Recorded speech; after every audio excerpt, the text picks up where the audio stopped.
Shalom and welcome to another in our series of podcasts from Temple Beth Am, a dynamic center for conservative Judaism in Los Angeles. This is a recording from our 2021 Elul Learning Series. Welcome to hearing a little bit more about the Chevra Kadisha. Larry, I'm going to turn things right over to you. I know that originally I was going to kind of introduce, but maybe if we get a few others, I'll kind of insert that in the middle instead of at the beginning, and we can allow you to jump right in. All I'll say as a matter of introduction in terms of what this class is Larry and Jennifer, though Larry in a leadership role, has taken on a lot of responsibility around this Chevra Kadisha that we are creating with Ikar.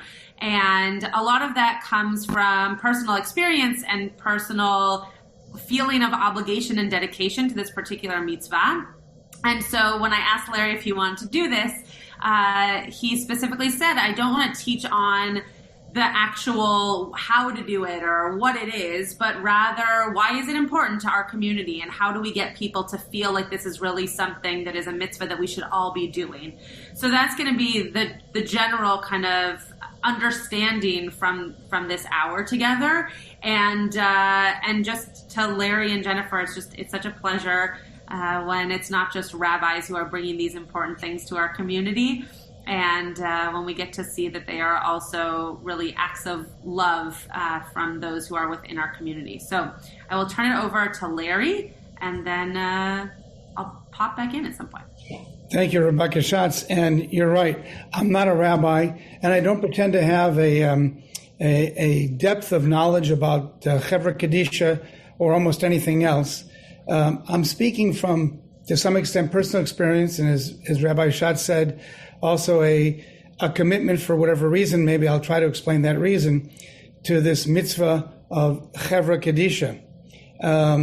So before I actually talk about the things I want to talk about, just give you a little background. My personal experience is somewhat limited, but I do have experience with two Chevra Kadishas, one in Columbia, South Carolina, when we lived there for 4 years, when I was teaching at the University of South Carolina, and the other in Columbus, Ohio.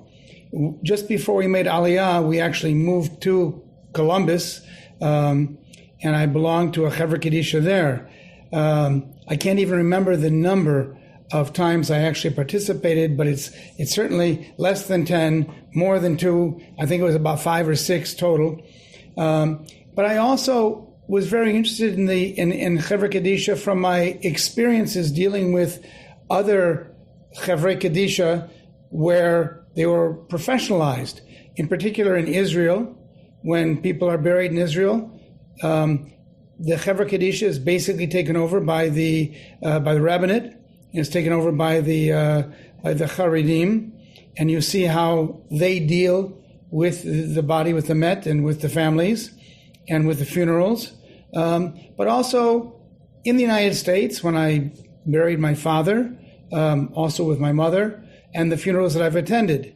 They haven't all been bad experiences, but I thought that there was room for a more personalized Chevra Kadisha from the community. And that's basically what's motivated me. So the first thing that some people are probably asking, probably not the people who are here today, is what is a Chevra Kadisha? And if you want to know the details, you've got to actually study it. And Rabbi Schatz organized, along with, I forget, I'm sorry, I didn't prepare their names. Rabbi Kayla Labelle from Ikar, right? And then from Kavod V'Nichum, Rabbi Stu Kelman and David Zinner. Right. And there are organizations that help communities to establish a Chevra Kadisha. And if there's lots of materials, if you're interested, if you haven't seen them and didn't participate, that Rabbi Schatz can make available. But a Chevra Kadisha, at a minimum, is simply a burial society responsible for ensuring that the bodies of the deceased, the Met, the physical remains, are dealt with respectfully and according to Jewish law. Now, there's two main functions that most people know about. One is Tahara and Tachrichim, which are the ritual washing and then the dressing of the Met in the traditional shrouds, is one. And the second is Shmira, which is honoring the dead or the deceased by accompanying the body and reciting psalms from the time that they die until they're buried, to make sure that they're not alone. But there are other things that a Chevra Kadisha can do or should do, and one is to support the mourners and the family members, working together with, for example, the Chesed committee that we have, to ensure that their needs are met during Shiva and beyond Shiva. The Chevra Kadisha can also assist the community at large to help them to understand and to carry out the laws and customs of burial and mourning. I'll talk more about that later on, especially in preparation for the inevitable. And the Chevra Kadisha must study the rituals and the laws, and traditionally, in addition to studying, getting together to continue their personal development, they're not professional, but their development as a Chevra. They also hold annual dinners to honor their members, and that's a reward and an attraction, and it can also be a fun thing as well. So why should you join a Chevra Kadisha? Well, one is, I can tell you it's one of the greatest services that you can perform for individuals who can never repay your kindness. I'm sure you all know that. That's the one thing that you can never be directly paid back for. Of course, we now have the expression to pay it forward, but it's the ultimate form of paying it forward and expecting or hoping that you'll receive the same. Another reason you should join is it brings comfort to your friends and to members of your community. It brings them comfort to know that the people who are caring for their loved ones, for the deceased, are people who care personally, and not just people who are doing a job.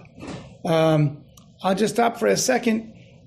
I mean no disrespect to the funeral industrial complex in America in general, or the Jewish funeral complex. I'll say something about them in a minute.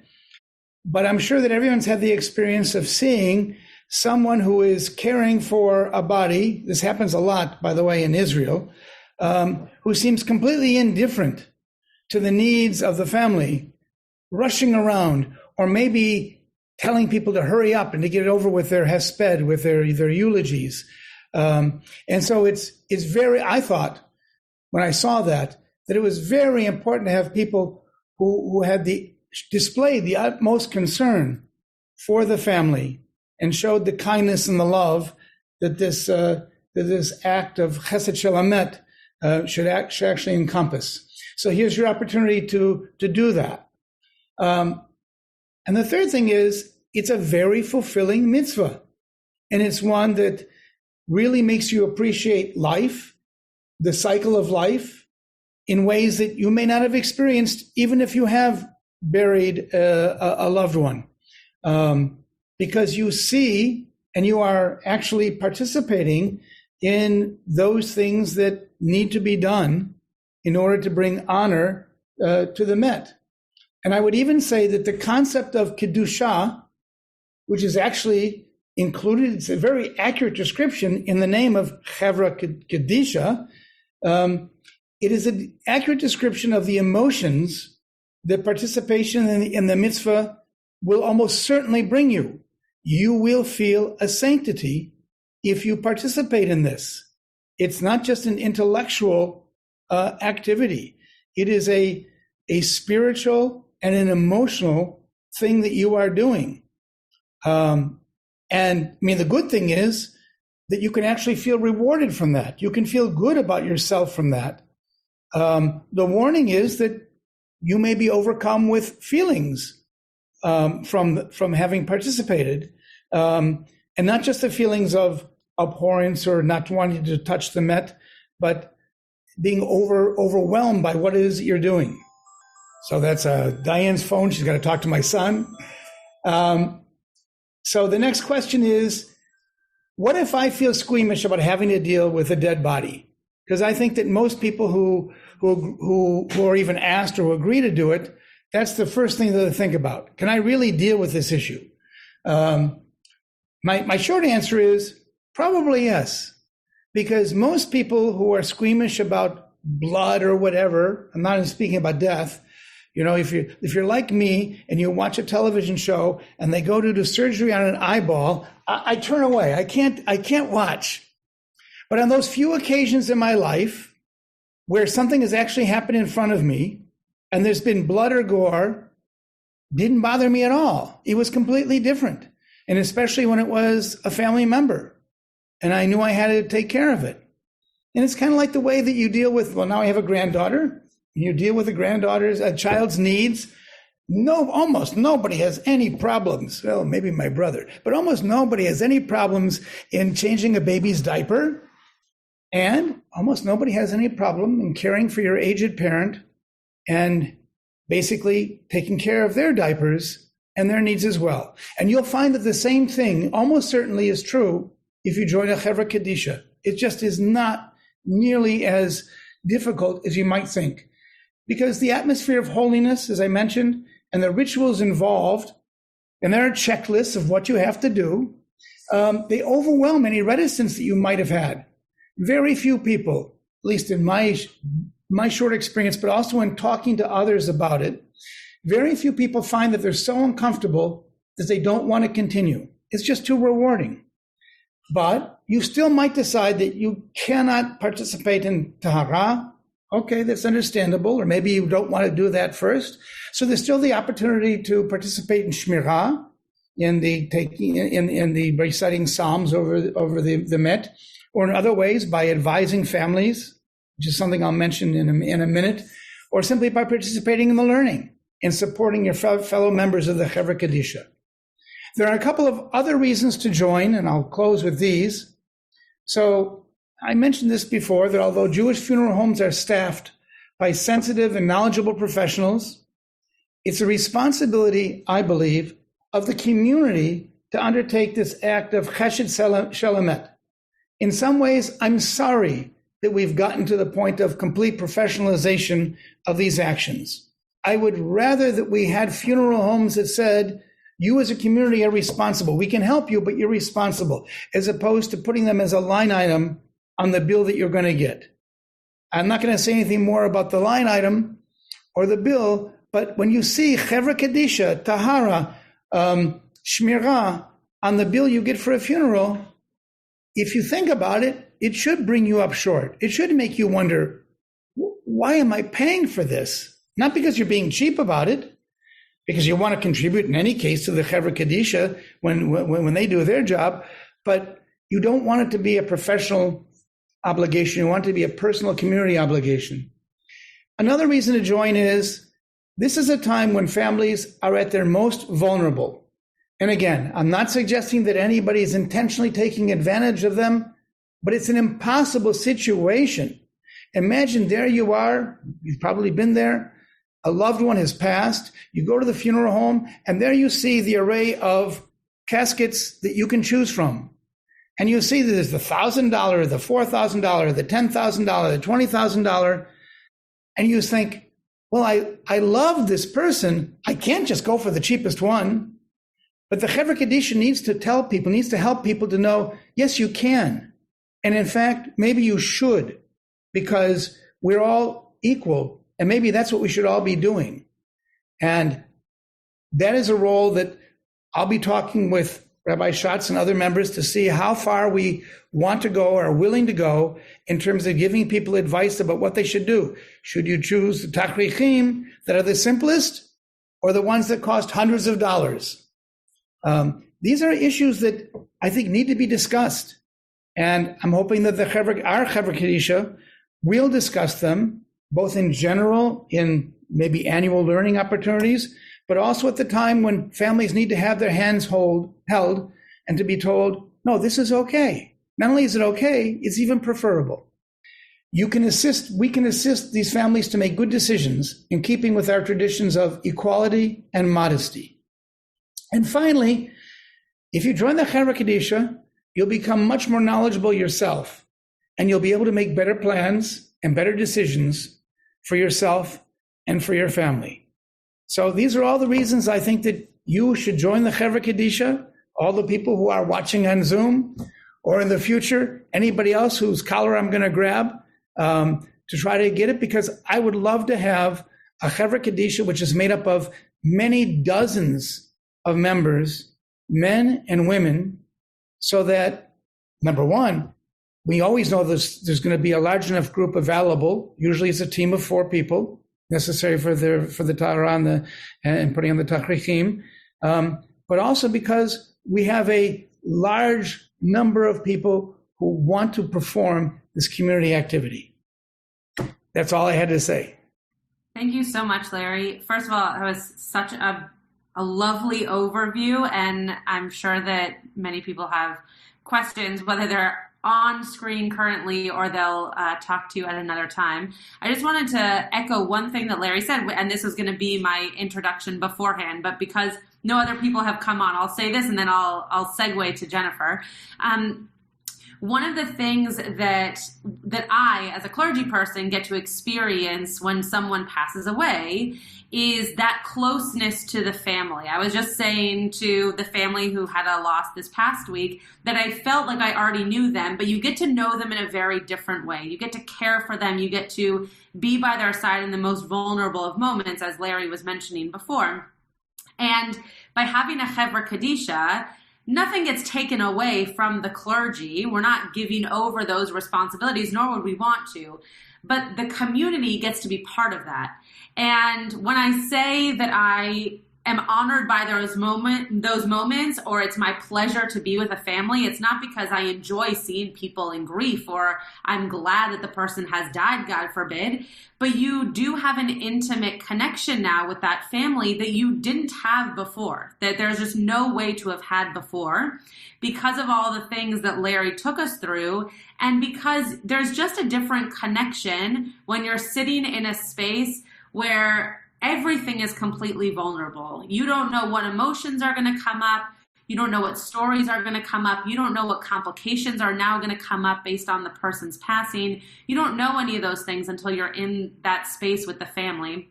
And one thing that I learned from Rabbi Klingfeld, actually, when I was an intern, was that when you enter a space with a family, whether it's upon the moment of being in a Tahara room, which obviously you wouldn't be with the actual family, you're just with the mate, or if you're at a family's home when you're about to speak to them before the funeral, that you just be, right? You just are, because all you can do is be a presence. And yes, you can answer questions, and you can, in the moments of Tahara, do the actual rituals to sanctify the body. But the fact that you're just there is really all that matters. And anything you say and anything you do will hopefully be wonderful, but probably won't be remembered, right? And in the case of Tahara, you're doing something that, again, as Larry said before, is not something this person is ever going to be able to repay you, but that hopefully the other people around you will think, this is a really incredible mitzvah that I hope I get to do for other people down the line.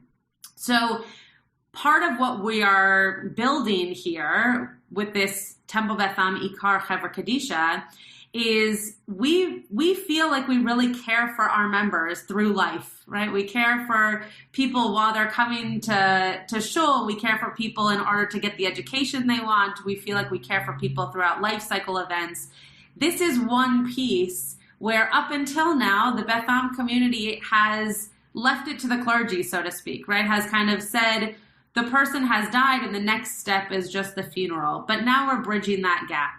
And we're hoping that people can also be there with their friends, with their community members throughout these moments that some could even say are the most holy moments of being with that person, so they're not alone, so that they're taken care of ritually in all the ways that they can't do for themselves.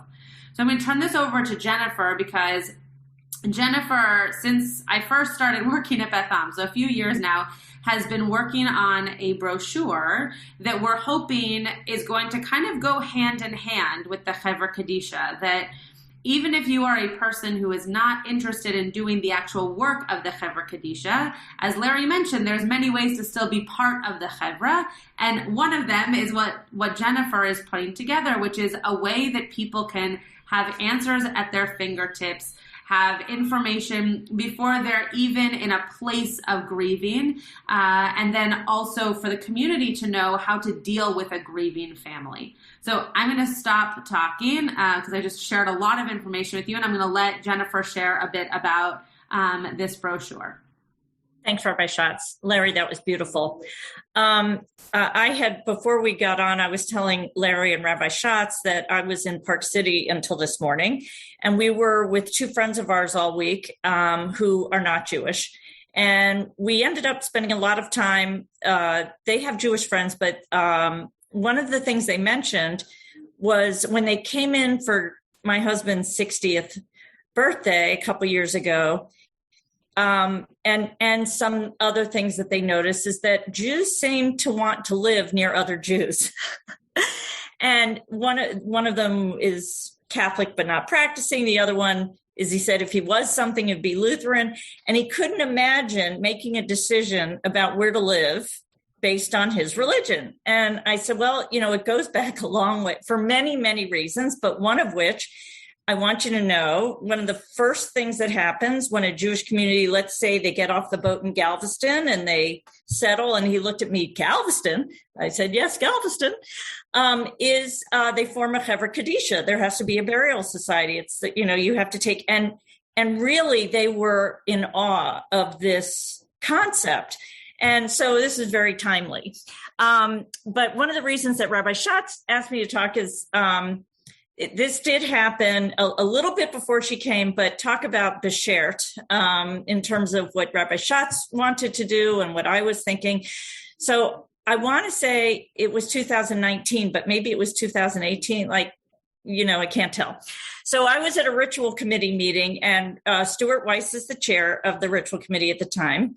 And someone on the committee was emotionally describing a death in the family at a hospital, and that it must have been Chag or Shabbat, and how did they get a hold of the rabbi, and was it okay for them to put the body in the morgue? And, anyways, this led to a whole discussion of, well, there's something on the website that tells you where to call. But obviously, if it's a Chag, you can't really reach the rabbi. And I, for a lot of reasons, said, we need some kind of resource that people can have either in their hands, also on the website, where they can get this information. And Rabbi, at the time, intern Ariel Wolpe, now Rabbi Ariel Wolpe, said she would work with me, and we got together. And we said, we could make this about death and mourning, but, because there's a lot of rules and Jewish tradition about death and mourning. But why don't we expand it? Because really, the life cycle issues incorporate Bikur Cholim, visiting the sick, as well as preparing for death. And one of the things that was very important to me, we had been through the death of my mother, and my mother and father had planned very well for it, and the death of Dan's dad, who did not plan, and the death of Dan's mom, who did not plan. And so we decided to put together this brochure, which doesn't have a name yet, but it is referred to as the death and mourning brochure.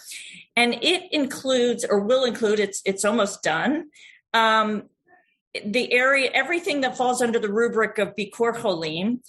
Importantly, what should you be doing to plan for death?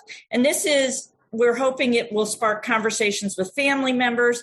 Sort of during this, and because of my husband's situation, we have bought our burial plots. We have arranged in our wills what's supposed to happen. We've said that we want the plain pine box, all that kind of thing. We have filled out, we're putting in here that, the not only ethical wills, but the advanced directives for health. It turns out that the conservative movement through the Rabbinical Assembly has a form, and California has a form. And this is going to sort of get into that nitty gritty, as well as what should happen at a funeral.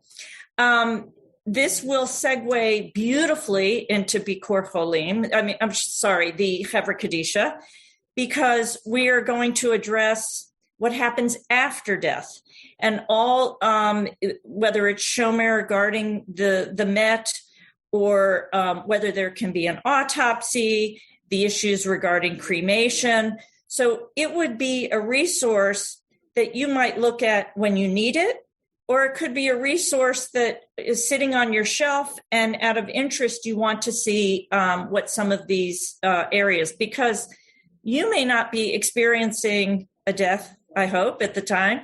You may know that at some point a parent or a friend is ill and possibly facing death.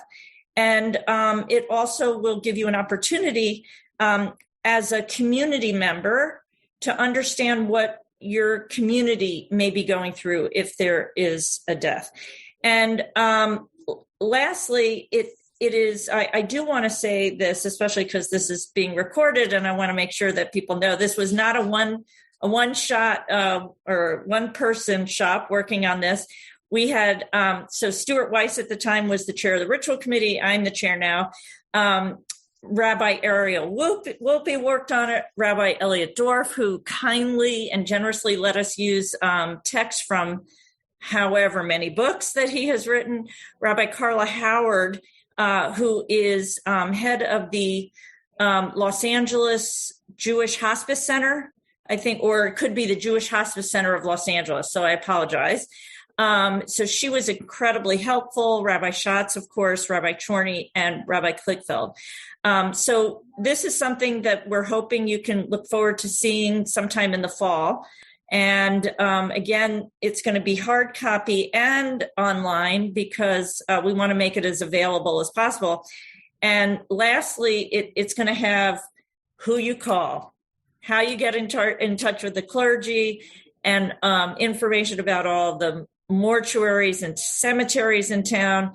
And what Rabbi Schatz and I are hoping we will do is in rolling out the Chevra Kadisha and say the information that is encompassed in the brochure is to not only get people talking and thinking, but even going out and buying their plots and being prepared, and not leaving it for the people, their families and friends, which is a tough thing on the people that you've left behind.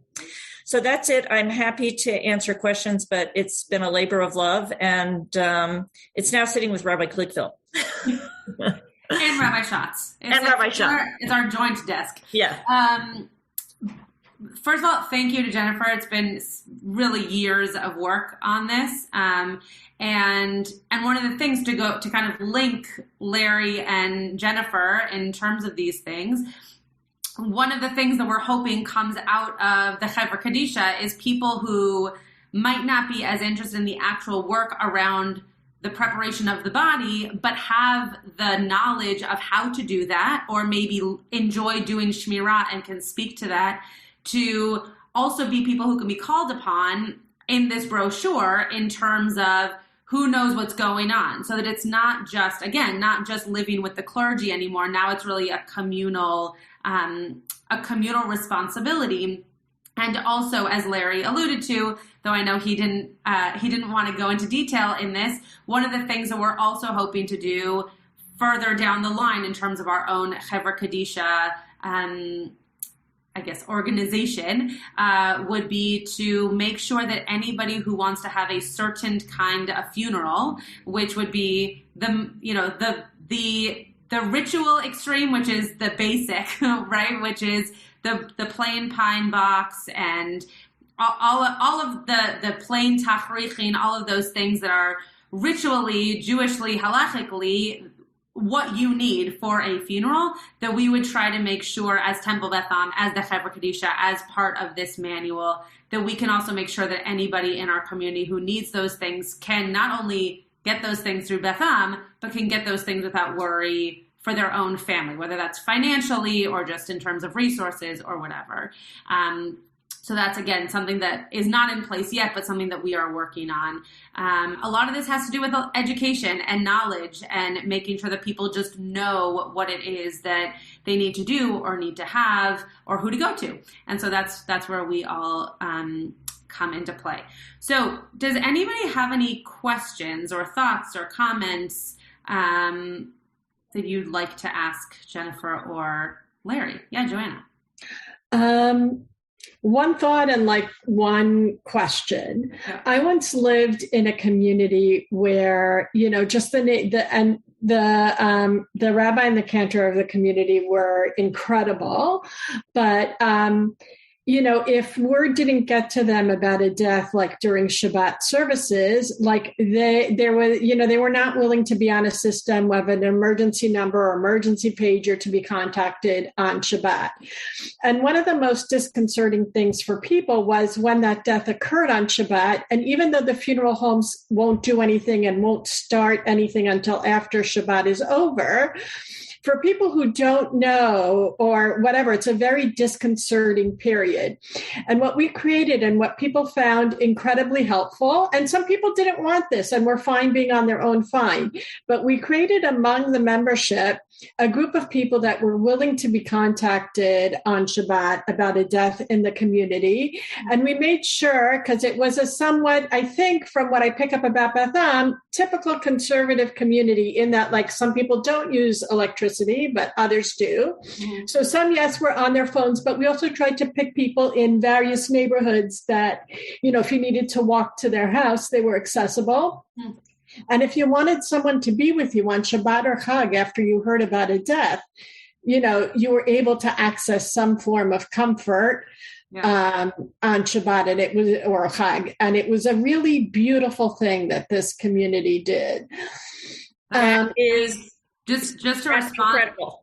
Yeah, just to respond to that for 1 second. I think that's much of what Larry and Jennifer are speaking about, wanting this to become, right? Something that's not just, though empowering and beautiful to do Tahara, that if for whatever reason that's not your thing, this is also something, right, that could be so meaningful and get you to that space of Tahara, which would be wonderful. Just because people at Beth Am will be listening to this, I just want to clarify one thing, that we do, in fact, many of you have actually probably seen this happen. We do have kind of a chain of command, so to speak, in terms of how the clergy do find out on Chag or Shabbat, if we're on campus. If we're not on campus, it's a little bit of a messier situation. But if we are on campus, Orlando is the person who answers the emergency line. He then sends a text message to the entire clergy team. So if it's not Shabbat or Chag, we get it immediately. We know what the information is. If it's Shabbat or Chag, and in fact, this happened to me twice this year during COVID, someone will come into the room and tell the clergy person during services that a person has passed away, and then you have that information and you can choose to either, if you can, go to the home or contact the family, or as I did on those Shabbatot, make an announcement so that the community knows immediately. So we do have those things in place, but all the more so to have a tree of people who would be able to be contacted, I think is such a beautiful start to that process. Absolutely beautiful idea. Especially if people live in, the same neighborhoods and stuff, which is the case for a lot of people who live right near Beth Am. Yeah. I would only add, and I'm not a rabbi, but I would never ask this as a Pesach, but I would consider it to be a case of pikuach nefesh, at least for me, to be able to be there for the family if it were something that they wanted. So for sure. I know that there are clergy members at Beth Am who keep including myself, who keep their phone on. Don't check it. So, if I don't hear it ding to see a text message, I might miss it. but have it on in case of emergencies. And I know of at least one clergy person, maybe even two before my time, who found out about a death and walked to the family's home on Shabbat, maybe the other time was Chag, knowing that that family was in need and making sure to be there. So Larry, that's 100% correct. And as long as we know, we try to make sure that we can do that. And then my question was, that I was thinking about, is my understanding of, the process of Tahara and Tachrichim traditionally is that men do it for men and women do it for women. And so I'm wondering, like, sort of in the conservative movement approach, does that still hold? And then as our understanding of gender really evolves, and we think about now transgender people or people who identify as non-binary, like, has thought been given to that, and how does that happen in those situations? I'm happy to answer this question, but I'm also happy to hear Larry answer it if he wants to.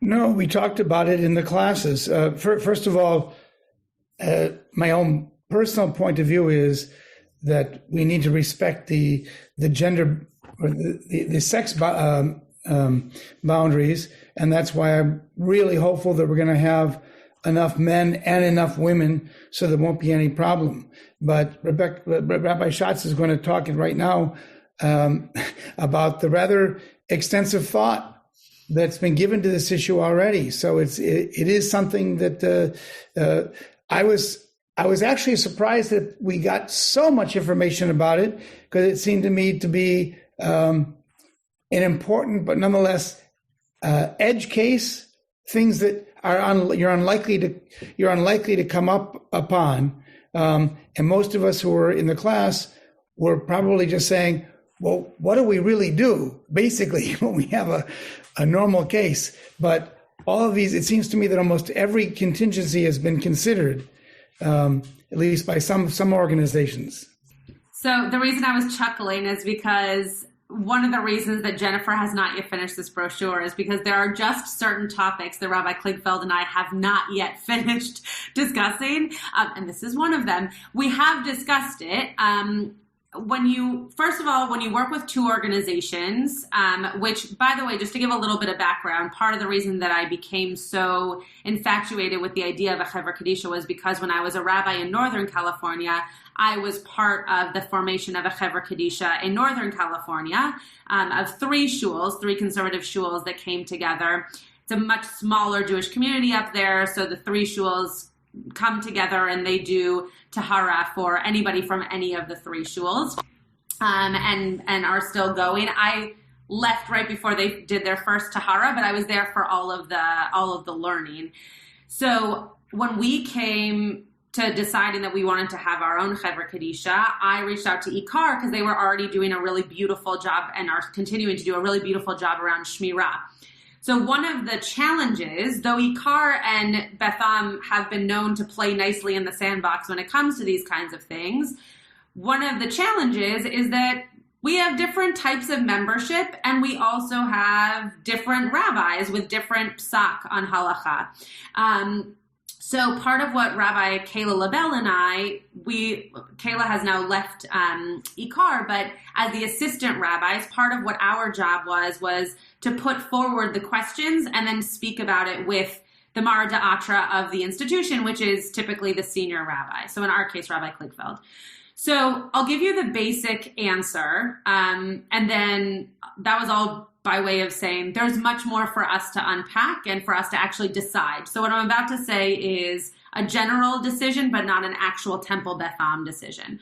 So in terms of the conservative movement, when it comes to doing Tahara, yes, men do Tahara for biological men, and females do Tahara for biological females.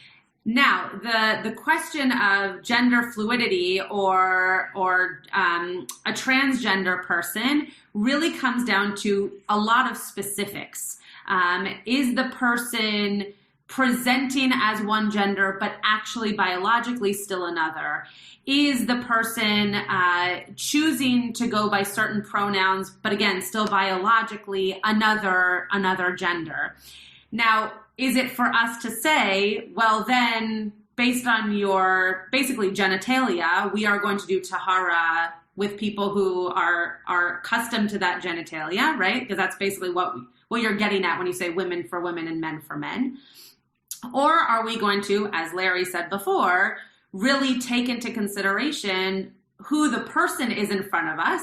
And if they say to us, I am male, then doesn't matter what's underneath those clothes. What matters is that they were most comfortable around men in those kinds of situations. So some of this also has to do with part of rolling out this Chevra Kadisha is that anyone who has done any of these preparations before right now haven't yet, for example, filled out a form where they are male or they are female, or they want to tell us, which team they would be most comfortable with. We just don't have that in place yet. So some of this stuff is going to have to kind of come as it's happening. And hopefully in years, all of that will be in place so that as soon as you become a member of Temple Beth Am or of Ikar, you've made it very clear, or at the time of your transition, you've made it very clear to us what your wishes are. And then based on the halachic decisions we've made, we then do Tahara in that way. Does that make sense? Okay. It's very up in the air, but those are the details that I know thus far. So I'm just glad that we're dealing with it now. Yeah. And Larry's right that in our Temple Beth Am community, though we welcome and we are growing in ways that our membership will have less binary as we continue through the ages, right now, the people in our Chevra Kadisha learning, none of them were thinking to themselves, wait a second, who would be my Chevra team, right? That's just how it was made up. Right. But for our Ikar, brothers and sisters in that learning, that was not the case. And so it was really important for us to have those conversations as a joint Chevra, because it's going to come up as our community grows and as their community pushes us to have those really meaningful conversations. Any other questions or thoughts? Yeah, it's a great question. Any other comments from our teachers? Anything you want to leave us with? I'll say that, I guess before I was in college, or maybe before grad school and graduating, maybe I was at Shivas, but I don't remember owning being at a Shiva or responsibility for a Shiva. And when I joined a community after grad school in Houston, and started to get involved, I all of a sudden was having to go to Shiva, and I honestly really didn't know what the rules were. I was sort of learning on the go. I didn't know about the water outside, just all these things. It just wasn't part of what I grew up with. And but I remember at the time saying, this is such an important thing to do, as much as it's so uncomfortable sometimes to go. And because you don't know what to say and all those things, but it not only has, stayed with me, that obligation to go, but our daughter, who's 26, she thankfully has not had to go that much, but she also speaks very naturally now about Shiva and responsibilities. And when there have been deaths of parents of her friends, she'll get people together to start arranging for food. It makes me want to cry. So the thing that I think was important for us is normalize it, I guess. But what I'd like to really do is really normalize the discussion about taking care of buying your plots. I mean, it is not a nice thing to leave for your loved ones. And going to a Shiva, as hard as it is now, there's some self-selection here. So I'm hoping this is maybe going to speak to people who really would rather not go to a Shiva. But it is, it's very meaningful to me. I hope that it has meaning for the people, or it provides comfort for the people there who are in mourning. But as hard as it was, it's still hard, but it is absolutely essential. So that's why I want to be involved in it. I have a couple of just concluding remarks. One is the last thing that Jem was talking about. I think it plays into what Rabbi Schatz said. I haven't been in that situation, but where she said, when you're with people, you just be yourself. They won't remember it. So they may not remember it specifically, but the experience will be important for them nonetheless. And that's the role that we all play when we go to a house of Shiva. About that, I would like to see the Chevra Kadisha actually be very proactive in helping people to understand what to do. My very first experience in a Shiva that I remember was I lost a friend when he was 15, I was 14. And one of my friends was a counselor at a camp, and his off day was a Monday, and the funeral was on a Monday. And he came in, we went to the funeral of our friend, and the mother of the friend who had died said to my friend Howard, "Oh, Howard, it was so nice that Jerry died on your day off," or something like that. It was right. It was such a strange thing to hear, and people don't know how to respond to that. Also, there's a tradition. Billy's saying she agreed. There's a tradition when you walk into a Shiva house that you wait until you're acknowledged. You don't just go and walk up to someone. Well, how many times, if you followed that, if you've been like me, where you're sitting quietly waiting and listening, and you figure you're next in line, but person after person sort of intrudes and gets in, just they push in there, and you just wait patiently. But if more and more people knew what the protocol was, not that there's nothing wrong with their doing what they think is normal, but it would be good to have some learning sessions so people knew what they could and should do. We would be able to be better friends of the mourners in the Shiva house. And the last thing I'll note is I did look at the booklet. I haven't read the whole thing, the draft. But for example, in the part about caskets, I think it's written there that it says that it is preferable to choose the least expensive of the caskets. Mm-hmm. It would be very good for that to be more than just a line in a document that someone might not remember.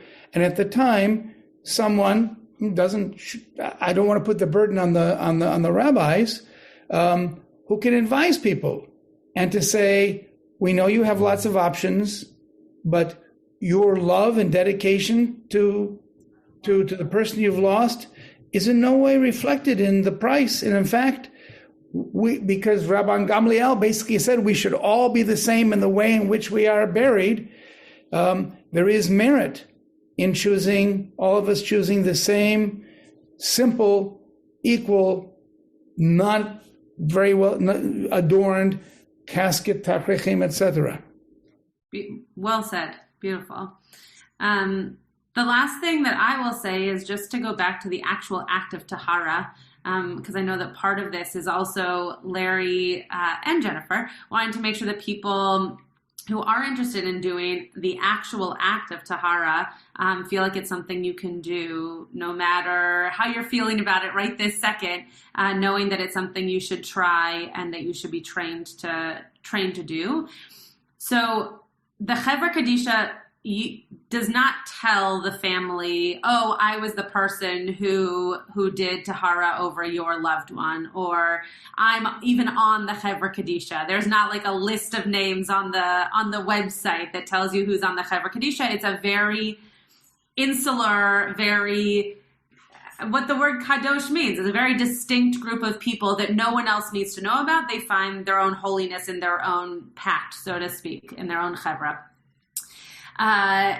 when my uncle passed away, he died of pancreatic cancer. So he was jaundice, and a member of a Chevra Kadisha from a shul, not our own, came up to my family. He died on a Tuesday, and the funeral was on a Friday. And so we went to shul that Saturday morning to say, for my mom and her sibling and my grandparents to say Kaddish.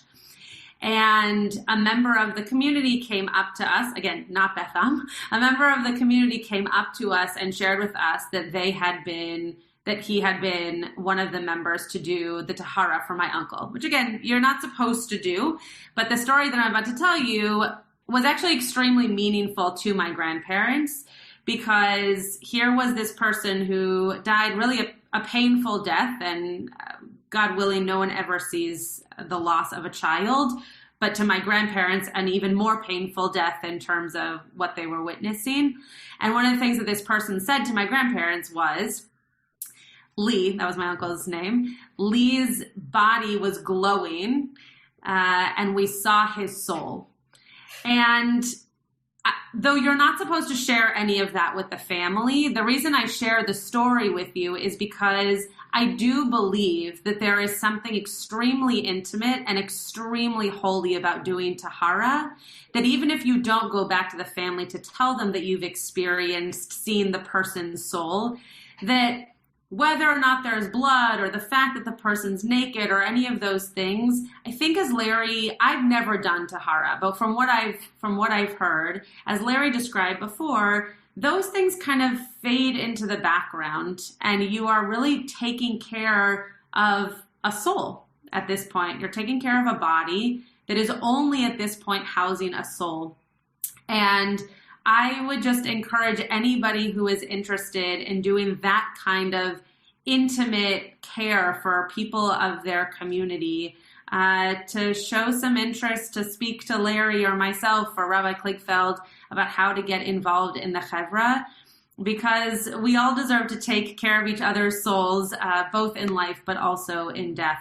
So this is one of the ways that we're able to do that. So thank you to Jennifer, and thank you to Larry for putting so much work into this, and for our many guests this evening, our honored VIP guests, and those of you who are listening, and we hope that you will be part of our Chevra someday soon. You have been listening to another in our series of podcasts from Temple Beth Am, a dynamic center for conservative Judaism in Los Angeles.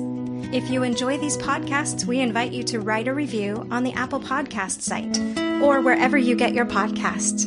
For more information about Temple Beth Am Los Angeles, go to tbala.org.